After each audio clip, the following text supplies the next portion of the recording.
Good morning, and thank you so much for joining us for another episode of Coffee, Candidates, and Conversation. And today we have a very special guest. But before I tell you who she is, I want to make sure everybody understands what this is about.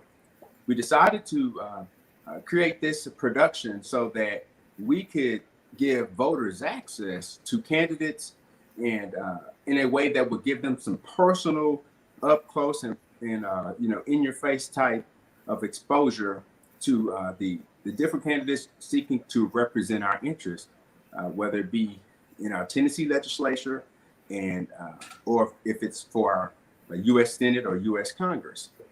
And so it's important that we get that information so that we can make informed decisions as voters. And so as many candidates who are running who agree to come on the show and participate, we're going to have so that we can give you that access to make good choices. So today's guest is Miss Robin Kimbrough, and she is running to serve in our United States Senate as one of the two senators for the state of Tennessee. Miss Kimbrough, how are you? Good morning. Good morning. Thank you for having me here this morning for this opportunity to share with voters. Glad to be here.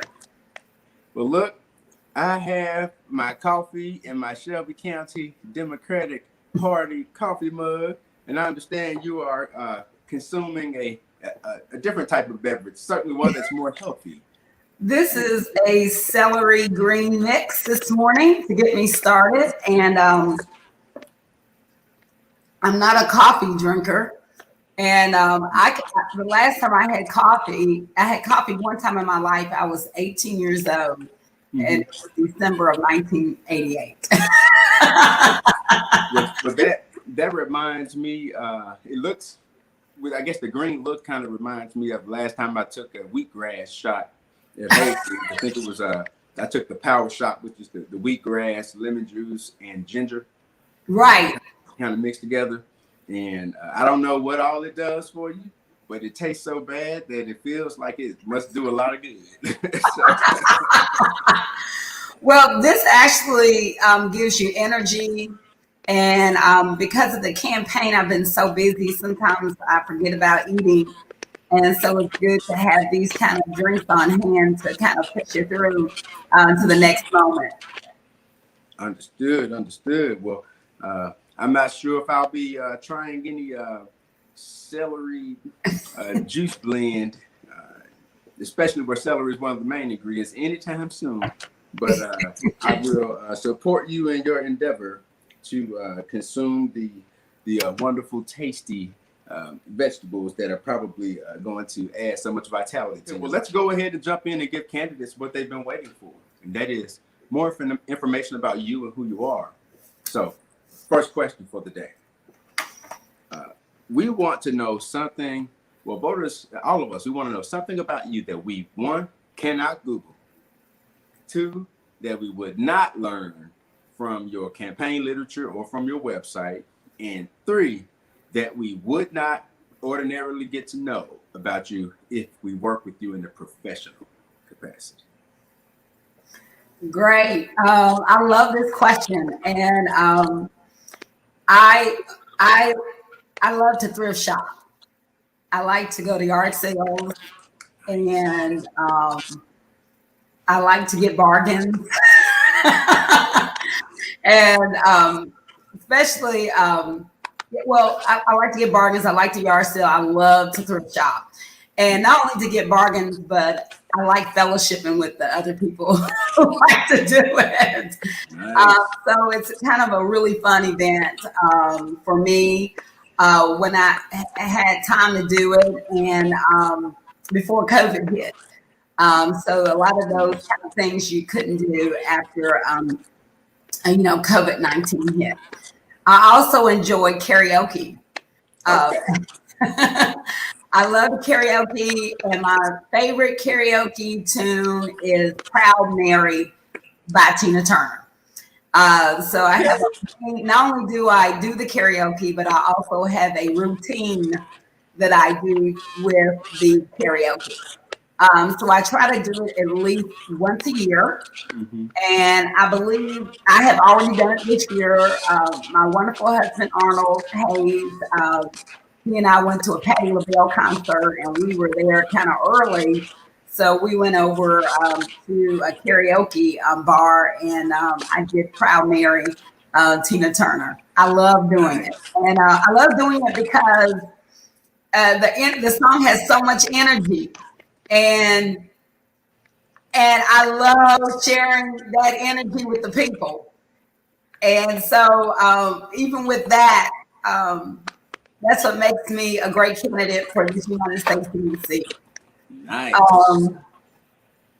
So, those are the things that I enjoy doing that you would not find otherwise. There is no video out there of me doing Proud Mary. So can we safely assume then that you could sing? Can you really sing? Oh no, I'm horrible. Well, you are not I'm alone. horrible. Yeah. I'm horrible. Cool. Well, let's go a little deeper then. One thing we know about candidates is that when you run for office, or if you're an elected official and you're running for re-election, your life essentially becomes the sum of your constituents' concerns. And it's easy for us to forget as voters and about the fact that candidates and elected officials are still voters. So let's take your candidate's hat off, set that to the side for a moment, and let's talk voter to voter. What issue for you is the single most important or like heavy issue on your mind and heart? What's that issue for you? Well, I want to talk about healthcare, and I know everybody's talking about it. For a while, I was practicing law on my own, and I had to get health insurance. And I managed to shop out some health insurance, but it did not cover it didn't cover a pre-existing condition. And I was really concerned that if I were to develop cancer in that area, what would I do? And so I was younger then and was hopeful that I didn't have that problem, but still that was a fear for me. Later, I would get married, divorce, and be a single parent. And I worked for a nonprofit, the Tennessee Coalition to End Domestic and Sexual Violence. And I didn't have, I had health insurance, but my two children did not. So I had to shop that out. And that was, it was expensive. And I wasn't eligible for 10 kids. At that time, 10 kids was out, and I wasn't eligible for that. So I paid out-of-pocket healthcare premiums for my two children and almost $300 a month for my son's medication. So I picked up a third job to cover these expenses. And many of, I already call them my constituents or the voters have heard me say that no one should have to work themselves to death to live. And I really believe that. And we have to address healthcare in our state, in our nation. COVID-19, 40 million people lost their jobs and they lost their health insurance. So definitely healthcare touches on something that's very personal to me. And even in my work with domestic violence victims, many victims stay in lethal situations because they are afraid to lose health care because their batterer controls them with health care. And so we definitely, if we had a robust insurance program that was not connected to employment, we could not only help out people like myself and not covering pre-existing conditions, being afraid of getting sick, and making sure your kids are covered, and making sure you can leave a legal situation. We could improve the health of everyone. So that's an issue to me. And of course, social justice reform is an issue for me, especially concerning criminal justice issues. I have I have I have a black son, and I fear for him. I fear that I'm afraid to let him drive. I'm afraid of what may come of a police interaction with him. Um, every time that every time that I hear, yeah, every time I hear of these police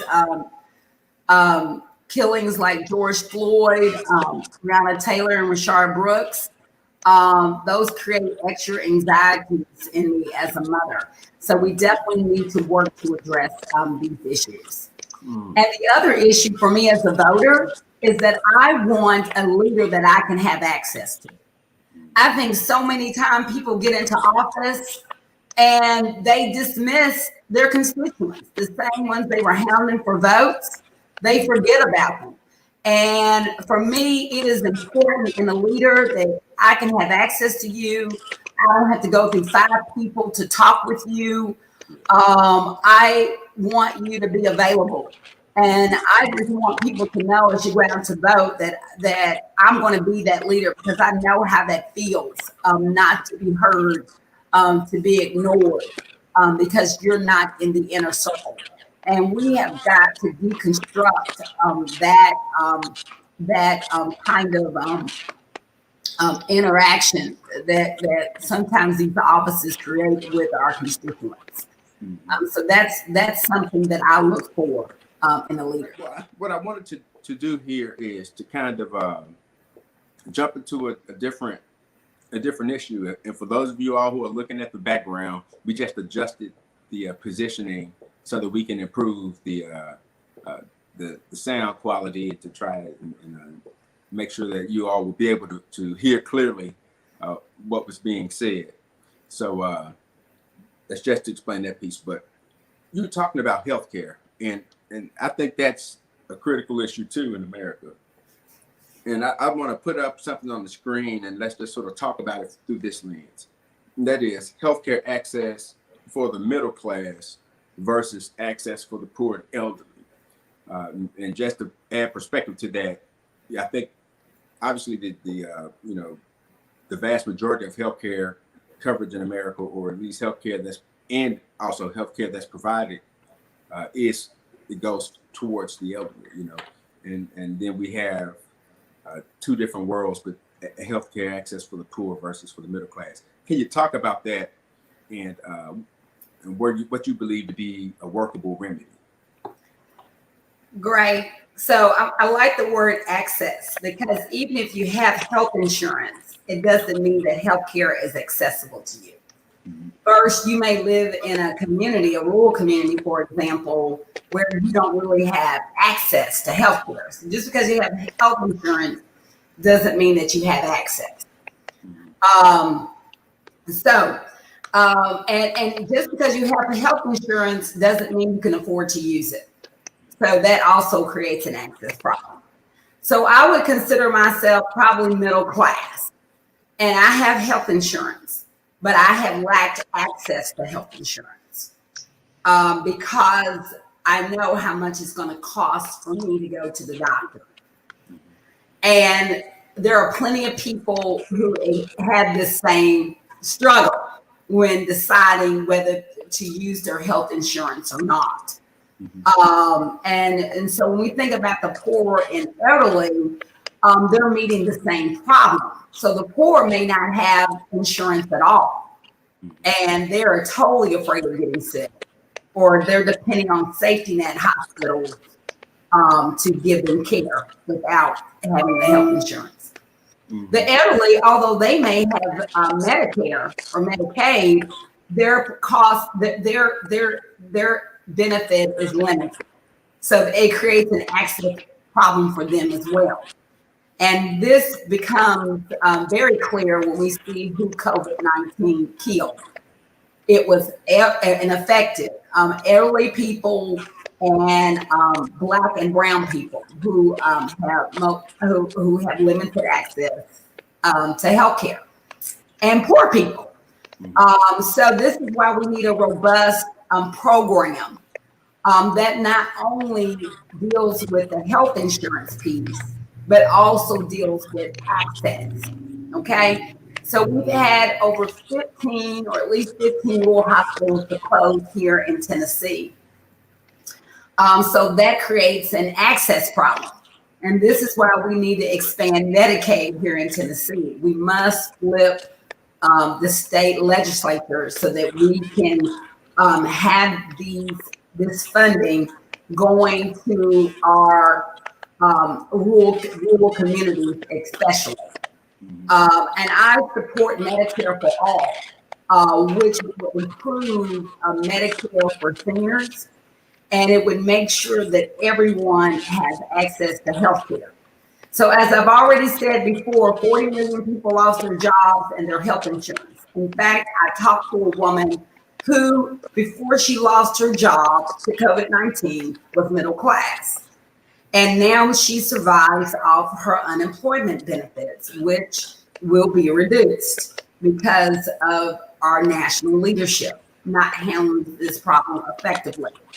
I asked her about her health insurance. And she said, I cannot even think about health insurance because I'm trying to make sure that I can eat and take care of my living expenses. No one should have to live worrying about dying. And what that means is no one should be trying to think about how to eat versus trying to take care of their health situation. I hope and pray that this woman does not get COVID-19. And I hope and pray that she doesn't get cancer because now her problem will escalate. Let me ask another question, a follow-up to that. By healthcare access, are you saying healthcare access, it occurs when you both have insurance and the healthcare becomes affordable to the extent that you have to pay? So is it the balance of having coverage and then having the affordability piece? Is it affordable healthcare coverage or affordable healthcare? You know, like the bill patient responsibility part. And I asked that question and just to draw the distinction between what it is that you're saying to give the voters some clarity on that. Right. So it's one thing to have health insurance. So we talk about having access to health insurance, and we all need health insurance. But even with health insurance, there might be an access problem. Number one, there might be an access problem because even with your health insurance, you cannot afford the deductible. Or you cannot afford the bill after the deductible. Because as we all know, you go in and pay a deductible, and then when the bills start rolling in, it was more than what you may have expected or what was estimated. The other piece of access is do you have a doctor or a hospital to go to, period. So health access is an issue. That's an issue. So some people may be experiencing this all around. They don't have their health insurance. They don't have access because they don't have a hospital near them, and they don't have a safety net hospital. So, like in Nashville, for example, our safety net hospital is General Hospital. So people who do not have health care can go to General for services. Because they're set up for that particular population. So their general is important because they close this gap of access for persons who don't have health insurance, and general is located here in the metropolitan area. So what I have found with rural communities, there are folks here that do have health insurance, but they still don't have access because they have to travel an hour to get medical services. So that's how I understand access. Having insurance is a big piece of resolving the issue, but it's not all. It doesn't resolve all of the issues, and this is why the question is here, right? Healthcare access to the middle class versus access to the poor and elderly. Middle class are struggling to pay for their medical bills. I spoke to a woman in Greenville, which is in Tri-Cities. I was at a park. I'm giving a talk to a group of people, and it just so happened there were two other women sitting at a picnic table who were listening to me. And afterwards, she said, "I appreciate you. I'm going to vote for you because right now I've had to file bankruptcy because of medical bills, almost $11,000 in medical bills." And this woman works. She works hard, and it just so happened that her husband became ill, and the medical bills raked up, and they had to file a Chapter 7 bankruptcy, which meant that they lost everything. They had to give up everything to wipe the slate clean because of medical bills. That is a middle class and poor access issue. I talked to another constituent who was going through the same thing. So we've got to expand Medicaid, and we have got to deal with our broken healthcare system. And COVID-19 has forced us to look at the fact that people are dying because they don't have health insurance. They're getting sick and sicker because they don't have access to health care. And COVID-19 has shown us that as we take care of the health of every individual, we take care of the health of the whole community. Because COVID is contagious. So it's so important that we take care of the health of every individual. The other piece of this is that as we develop a vaccine for COVID-19, we need to make sure that everyone has access to it. When COVID-19 was starting to be addressed by our national leadership, one issue was whether undocumented immigrants could get tested for COVID-19. They had to say yes, right? Because all of us are in this together. We can transmit COVID to one another. That's why it was important that everyone have access to this piece of healthcare. And it's going to be also important that we do it when the vaccine comes out. Well, let me also, I want to make sure I focus this in because healthcare is a big issue. How do you reconcile this specific piece? The middle class struggles to pay deductibles and medical bills, and poor people struggle to pay insurance premiums. Do you currently see anything that we've done in our legislative enactments that makes sense to improve and perhaps address this specific duality and nuance that we all know is present, where we get that the middle class struggles to pay the deductibles and medical bills, but you have poor people who can't even pay premiums. So this is great. Is there a solution that can fix both? There is a solution that can fix both. It's Medicare for all. Medicare for all would take care of all of these problems that you've listed. And unfortunately, this is not going to be on the table as we move forward in the legislature. But if I were your United States Senator, this is something I would still fight for. We must start from the left, Medicare for all, so that we can expand not to expand, but to make sure that everyone is covered. Because this problem that you have just described is the reason why people are walking around sick, because they either they can't afford to pay insurance premiums or they are afraid of the deductible costs. This is exactly why people are walking around here sick. This is where our problems are connected. There's a fine line between the middle class and the poor, right? COVID-19, 40 million people lost their jobs and lost their health insurance. Now they're poor. There are people that are losing their houses. There are people that are going to be homeless. We're going to see an increased number in bankruptcy. We're going to see increased number of people getting sick and walking around sick because they are afraid about cost. And Medicare for all would resolve this problem. Even if you have employee-based insurance, it's so volatile and fragile given the state of our economy. And I just believe that we as Americans, we need to take care of the people that are here. Because as we take care of individuals, we take care of ourselves. We are all connected. We are all in this together. People should not have to work themselves to death to live. Well, now I think you made that point very, very wonderfully for us.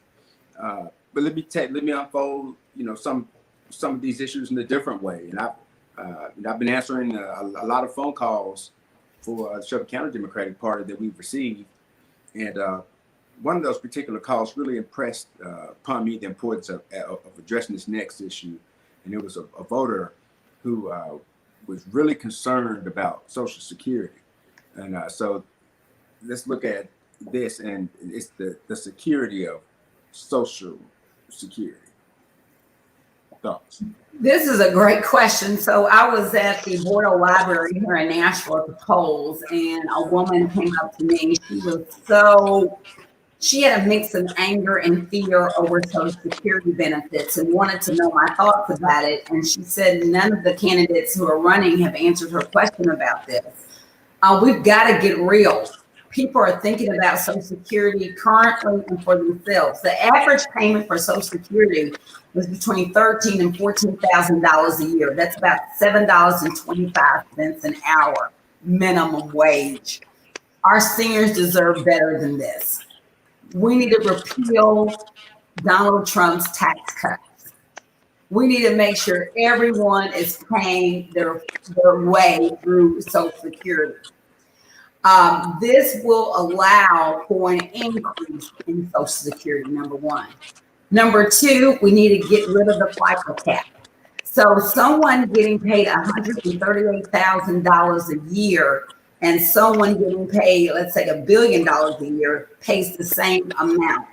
We need to get rid of this cap and make sure everyone pays their fair share in Social Security. We also need to make sure that Social Security is not privatized, because there was some movement to privatize Social Security. We need to do better about the people who have spent their years working and taking care of us. We need to do better about taking care of them when they become eligible for Social Security. I also support funding for the Older Americans Act. The Older Americans Act is a fund that provides wraparound services for seniors. For example, nutrition programs. We need to make sure that we as Americans take care of our seniors. Why? COVID-19 showed us it was seniors who were mostly affected by COVID-19. They were not tested in nursing homes, and as a result, many of them died. And many of their conditions that they had in the nursing home became worse because of the care that they received.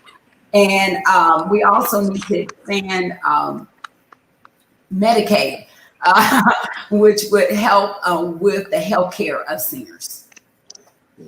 Wow, I think that's very useful information. Voters, I hope you are taking note of that. And just to make sure you got it, voters, she said that people who make $138,000 a year pay the same amount of in their FICA deduction as a person who makes $1 billion a year. Take note of that. That's a very important information to remember. What we want to do right now is just take a very, very brief pause for the cause. And we'll share some information with you all that's critical information. So stay tuned, and we will be right back.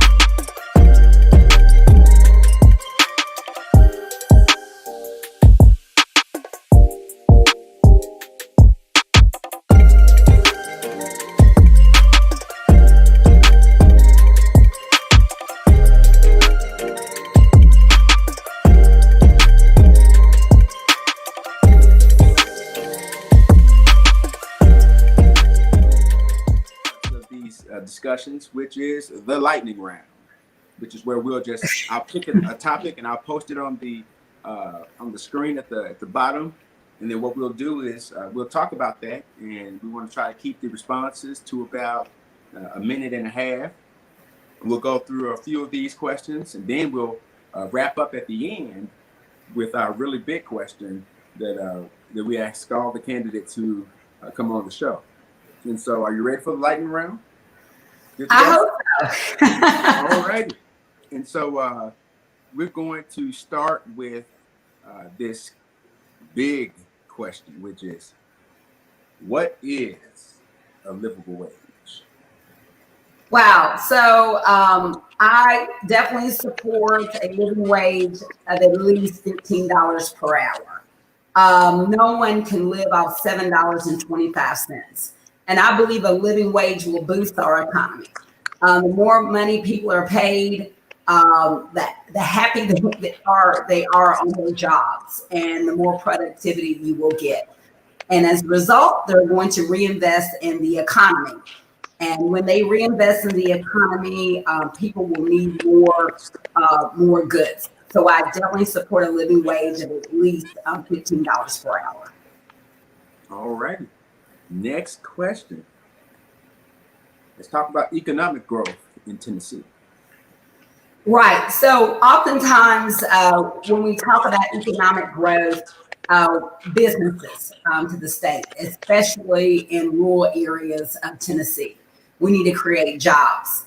A recent report, in addition to that, produced by researchers from the University of Tennessee in Knoxville, which was submitted to Governor Lee, stated that to boost Tennessee's economy, that we need to take care of the health of Tennesseans. So again, I know that we spend a lot of time talking about healthcare, but we cannot improve our economy until we improve the health of the people who live here in Tennessee. Okay. All right. Let's talk about this next issue, which I think is a really big issue: restoration of voting rights for ex-felons. I agree that ex-felons or persons who have completed all of their sentencing and time should have their voting rights restored, period.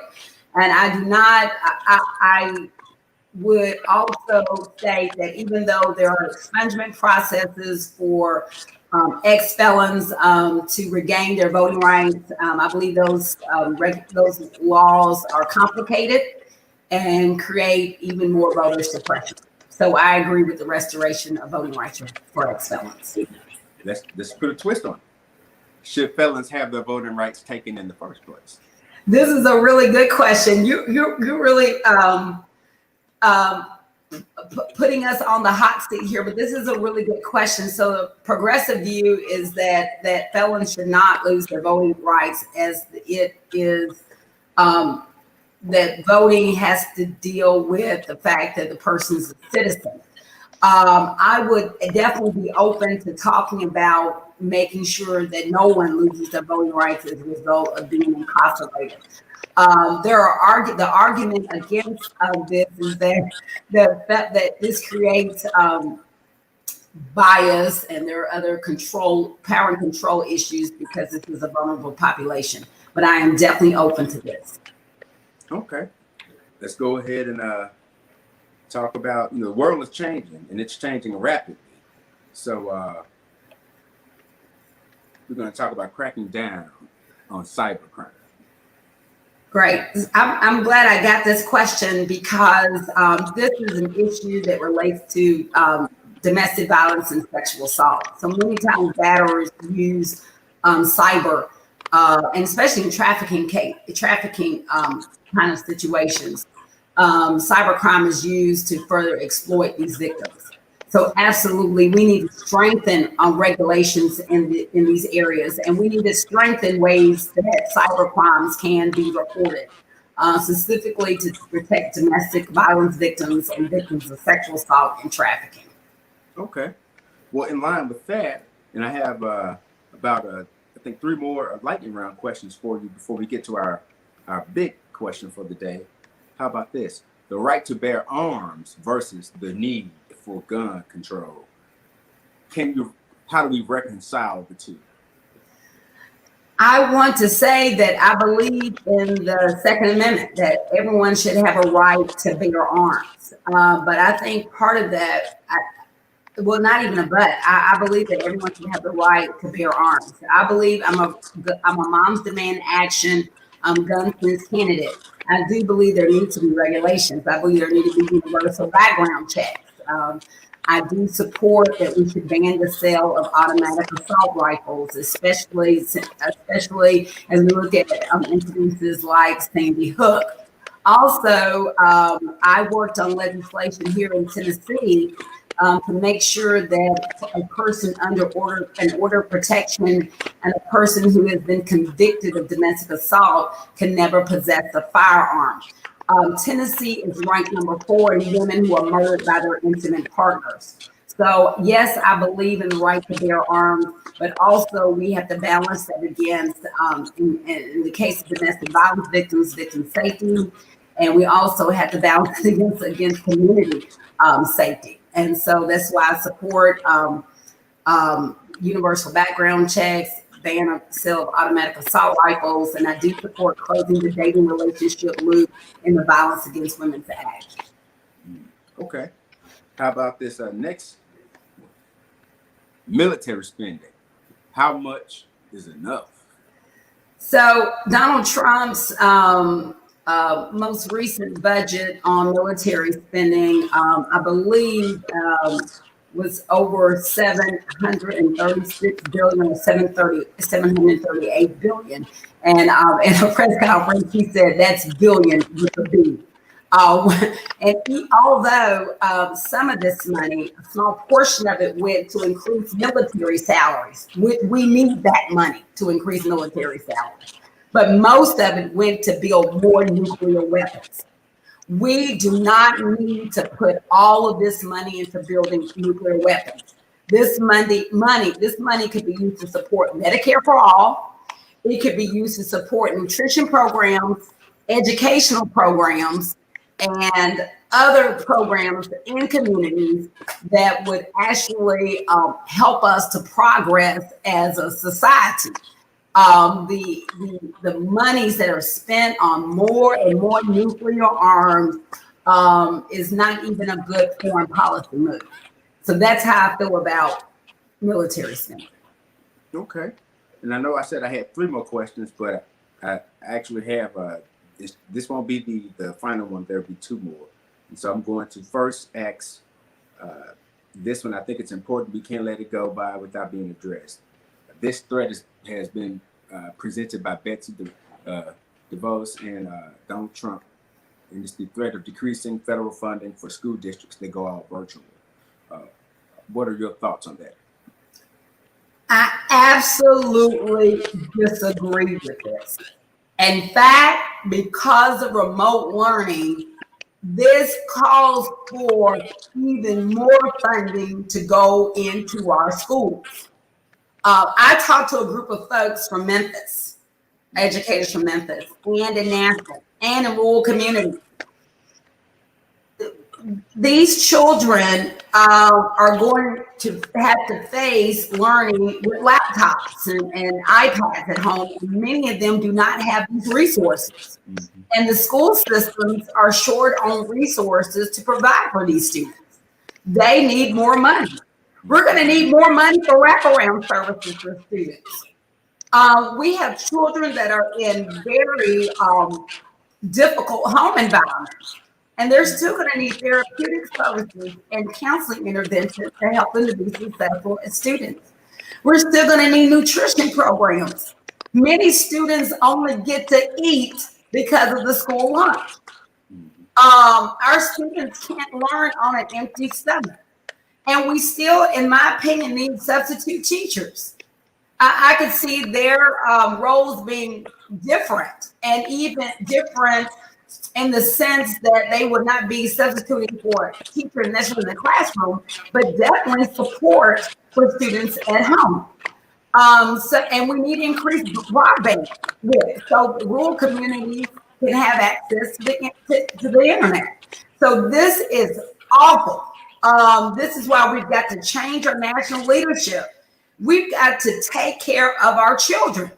It's the children in private schools. They might have the resources and already ready to roll out these remote programs.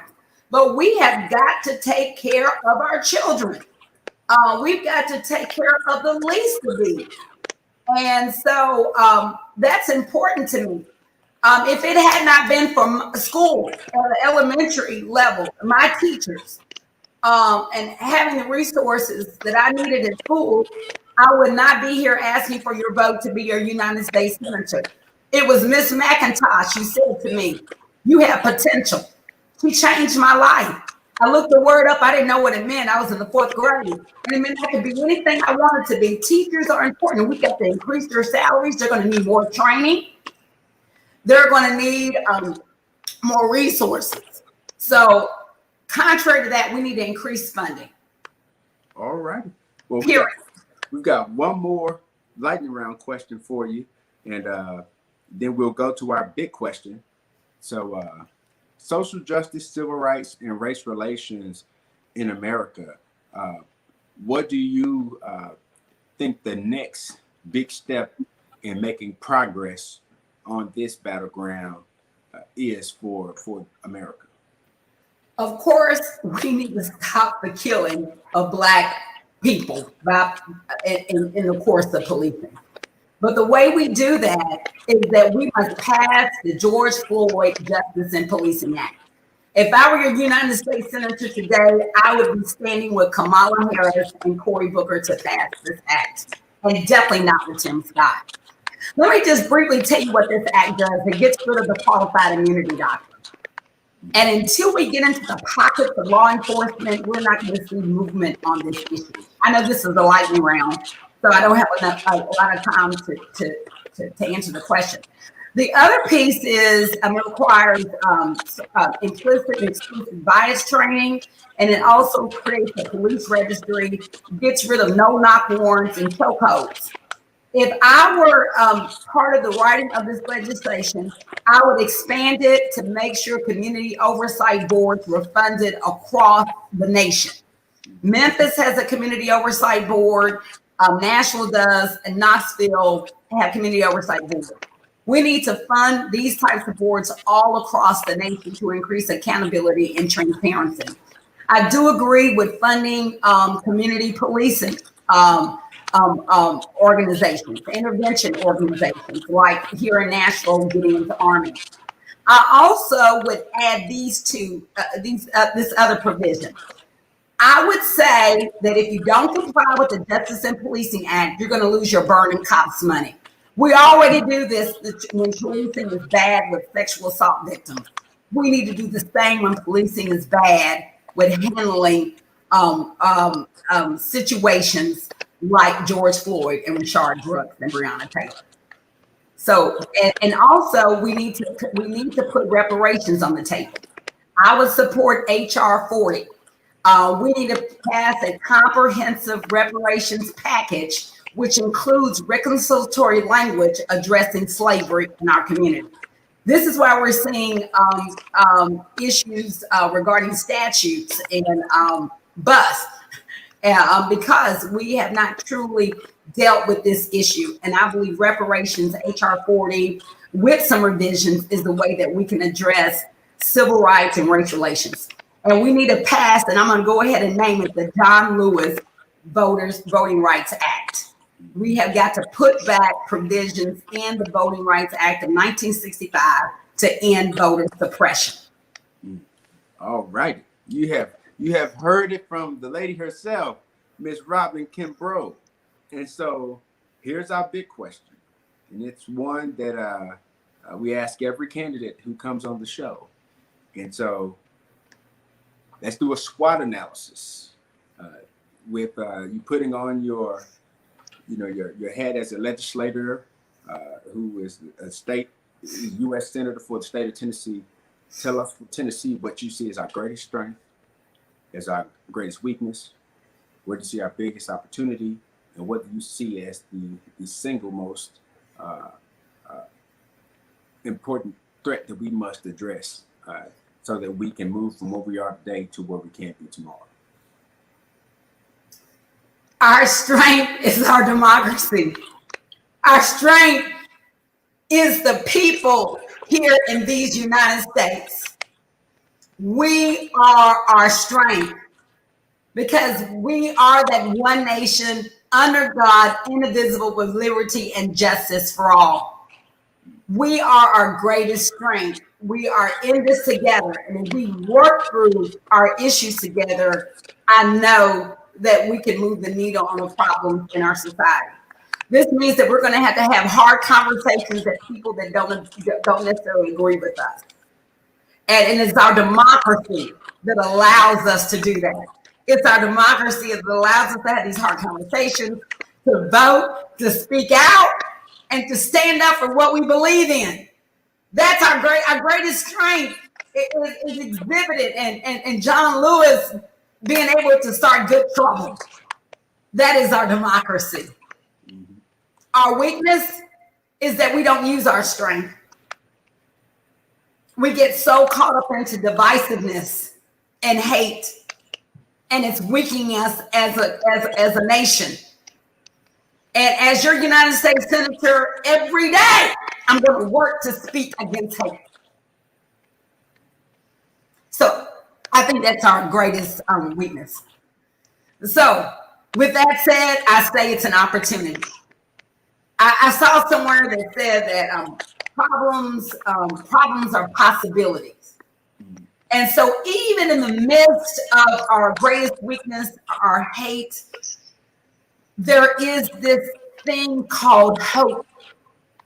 And that is going to give us the opportunity to address COVID-19, to address healthcare, to address racism, and to address divisiveness in our community.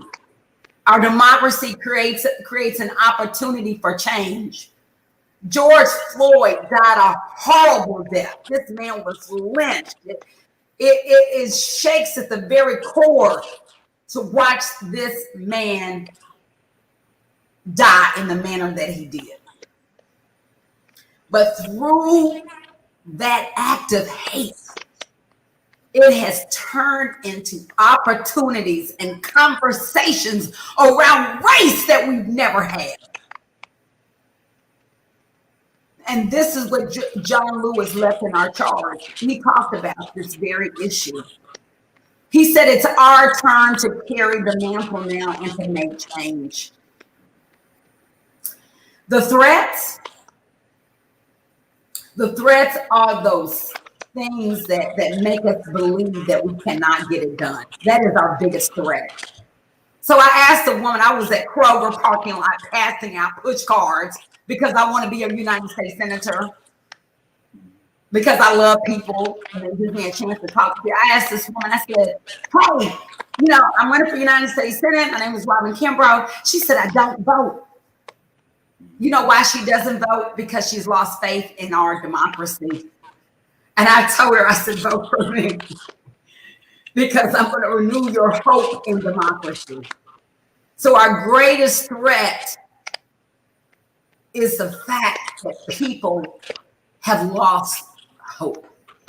But yet, in the midst of it, there is a voice that still speaks hope, and that is our opportunity. All righty. Well, I think that's a wonderful, wonderful breakdown of what's happening in America and Tennessee. And we are so excited to have you on the show. Voters, I hope that you were able to glean a lot from this session and that you were able to take some information that will help make your decision a little easier when you get ready to go to the polls. We're going to be running this series for, again, as many candidates who can appear on the show for as many of the races that are where we have challengers as possible. So before we wrap up for this episode, there are a couple things that I would like to share just really briefly. And first, voters, everyone can make a difference, and one vote can be the difference. So make sure that you are taking an opportunity to be the difference in our communities, in our state, and in our country. Your vote has power, and while one vote is a great flex of power, 100 votes it becomes a superpower. 1,000 votes becomes you know like an invincible weapon, but the power of 10,000 votes it's just like an asteroid, unstoppable, with the capability of destroying a planet, with the capability of really changing our country and the world. So now's the time, and now it's always the time to make sure you're voting and that your friends are voting and that your family is voting. So be sure to get out and do that. And with that being said, if you want to get more information about Ms. Robin Kimbrough, you can go to her website at www.robinforsenate.com and learn more about her campaign. And you can also access her Twitter, Facebook, and other social media outlets through her website, just clicking on the icon. So check her webpage out and stay tuned for more of these sessions where we highlight candidates running in this race so you can get a good balanced assessment of the field and make an informed decision. So we'll allow you to close us out. We have about a minute and 30 seconds left. So Miss Robin Kimbrough, talk to the voters and tell them why you deserve their support and their vote. Hello. August 6th is the day we vote for the people we want to serve in the capacities. And I'm asking you for your vote. I'm going to let you know that this is maybe a hard decision for you, but I want you to use your right to vote for me because I care about people. I want to change the culture of our nation. I want to take back our democracy, take back our rule of law, and give power to the people. Vote for me. If you're like me, in the words of Fannie Lou Hamer, you're sick and tired of being sick and tired. I have passion for Tennessee. My son said to a group of voters yesterday, a vote for my mama is a vote for yourself. That's because I am here to serve the people. I may be outspent, but I will not be outworked. This is why I will defeat the Republican in November. And this is why I'm going to change the culture of our nation with your help. Passion for Tennessee. All righty. Well, you heard it from Miss Robin Kimbrough. And again, she is running to represent Tennessee in the United States Senate. So be sure to check her out at www.robinforsenate.com. If you wrote the website address down earlier, I had a typo in it. And so I've corrected the typo, and the correct web address is on the screen at the bottom. www.robinforsenate.com. Check her out. And thank you so much for tuning in to this episode of Coffee, Candidates, and Conversation. Here's to you.